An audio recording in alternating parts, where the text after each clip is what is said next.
अंबानींना ईडीचा summons 5 ऑगस्टला चौकशीसाठी Delhi ED कार्यालयात हजर राहण्यास सांगितलं, सूत्रांची माहिती। जालना नांदेड समृद्धी महामार्गात बाधित शेतकऱ्यांची जिल्हाधिकाऱ्यांकडे इच्छामरणाची मागणी। बागायती जमीन कवडीमोल दरानं शासन खरेदी करत असल्याचा आरोप। नांदेडमध्ये साहित्यरत्न अण्णाभाऊ साठे यांची जयंती उत्साहात साजरी। शेकडो अनुयायींकडून अण्णाभाऊ साठेंना अभिवादन। पोलीस अधीक्षक अविनाश कुमार यांनीही केलं अभिवादन। कचऱ्याचं वर्गीकरण न करणाऱ्या आस्थापना, पुणे पालिकेच्या रडारवर। कचऱ्याचं वर्गीकरण न करणाऱ्या व्यावसायिकांना पालिका नोटीस पाठवणार। भुसावळच्या हातनूर धरणाचे 6 दरवाजे उघडले। धरणातून 8,970 क्युसेक्नं पाण्याचा विसर्ग। धरण पाणलोट क्षेत्रात 277 मिलीमीटर पावसाची नोंद।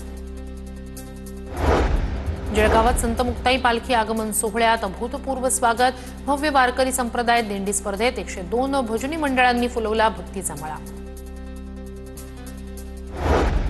तुळजाभवानी देवीचं मुख्य गाभाऱ्यातील दर्शन आजपासून 10 ऑगस्टपर्यंत बंद। फक्त मुखदर्शन घेता येणार। देवीच्या सिंहाच्या गाभाऱ्यातील जीर्णोद्धाराच्या कामासाठी दर्शन बंद।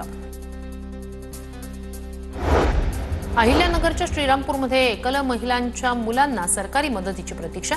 क्रांतिज्योती सावित्रीबाई फुले बालसंगोपन योजनेचा लाभ रखडल्यानं महिलांचं प्रांताधिकाऱ्यांना निवेदन। जळगावात 11वीच्या ऑनलाईन प्रवेश पद्धतीचा ग्रामीण भागाला फटका। ऑनलाईन प्रवेशामुळे ग्रामीण भागातील अनेक विद्यार्थी वंचित। संतप्त पालकांनी थेट शाळेला कुलूप ठोकलं। गोंदिया जिल्ह्यात 290 शाळांमध्ये विद्यार्थ्यांसाठी एकच शिक्षक तर 113 शाळांमध्ये 2 शिक्षक। एकीकडे विद्यार्थ्यांची घटती पटसंख्या आणि शिक्षकांची रिक्त पदं यामुळे शिक्षणावर परिणाम। सिंधुदुर्ग जिल्ह्यातील कुडाळमध्ये फिरती कॅन्सर डायग्नोस्टिक व्हॅन पोहोचली। महिलांची तपासणी। गावोगावी मुख, स्तन आणि गर्भाशय कर्करोगाचं निदान होणार। नांदेडच्या कंधारमधील ग्रामीण रुग्णालयात उंदरांचा उपद्रव। रुग्णाच्या अंगावर उंदराचा वावर। रुग्णालयातील व्हिडिओ सोशल मीडियावर व्हायरल। आरोग्य व्यवस्थेचा निष्काळजीपणा चव्हाट्यावर। पुण्याच्या शिरूर तालुक्यातील घोड धरणात महसूल विभागानं वाळू माफियांच्या 2 बोटी उडवल्या। चिंचणीच्या घोड धरणात बेसुमार वाळू उपसा करणाऱ्या तस्करांवर कारवाई। अमरावतीच्या भातकुलीमधील हातुर्णा गावात वाळू माफियांकडून तहसीलदारांच्या अंगावर ट्रक घालण्याचा प्रयत्न। पेढी नदीपात्रात ट्रक अंगावर घालतानाची घटना कॅमेऱ्यात कैद। अमरावती भूमी अभिलेख कार्यालयात एसीबीची मोठी कारवाई। उपअधीक्षक आणि नगर परीक्षण भूमापकाला लाच घेताना पकडलं। आरोपींनी तक्रारकर्त्याला 1,25,000च्या लाचेची केली होती मागणी। गोंदियामध्ये ओव्हरटेकच्या नादात ट्रकचा भीषण अपघातात एकाचा मृत्यू, 1 जण गंभीर जखमी। राष्ट्रीय महामार्गावरील अपघाताची घटना सीसीटीव्हीत कैद।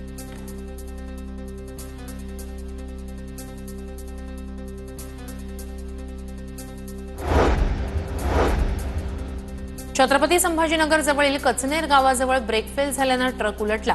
ट्रक खाली अडकल्यानं चालक राहुल गायकवाड यांचा मृत्यू। इचलकरंजी शहरालगतच्या तारदाळ आणि कोतवाडी गावात जलजीवन योजनेच्या अंमलबजावणीबाबत हलगर्जीपणा। ग्रामपंचायतीसमोरच बेमुदत अन्नत्याग आंदोलन सुरू। अल्पवयीन मुलीवर अत्याचार करून फोटो व्हायरल करून जीवे मारण्याची धमकी। इचलकरंजी शहरातील घटना। अरमान मिरजकर नावाच्या 19 वर्षीय तरुणाविरोधात गुन्हा दाखल। नंदुरबारच्या अक्कलकुवा तालुक्यातील अलीविहीर शासकीय आश्रमशाळेतील विद्यार्थ्यांना साथीच्या आजाराची लागण। विद्यार्थ्यांना अधिक त्रास होत असल्यानं उपचारासाठी रुग्णालयात केलं दाखल।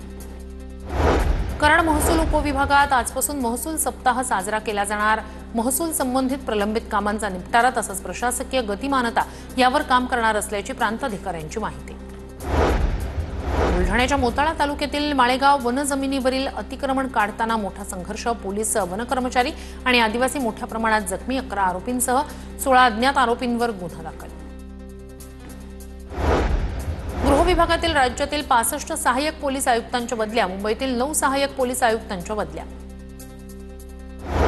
मान्सूनच्या दुसऱ्या टप्प्यात अधिक पाऊस पडणार। भारतीय हवामान विभागाचा अंदाज। गुजरात, राजस्थानसह उत्तर भारतात 2 ऑगस्टपर्यंत बहुतांश भागात पावसाची शक्यता। भारतीय नौदलाला मिळाली हिमगिरी युद्धनौका। ब्रह्मोस आणि बराक मिसाइल्स फायर करण्याची क्षमता। मेड इन इंडिया असलेली हिमगिरी युद्धनौका नौदलात तैनात।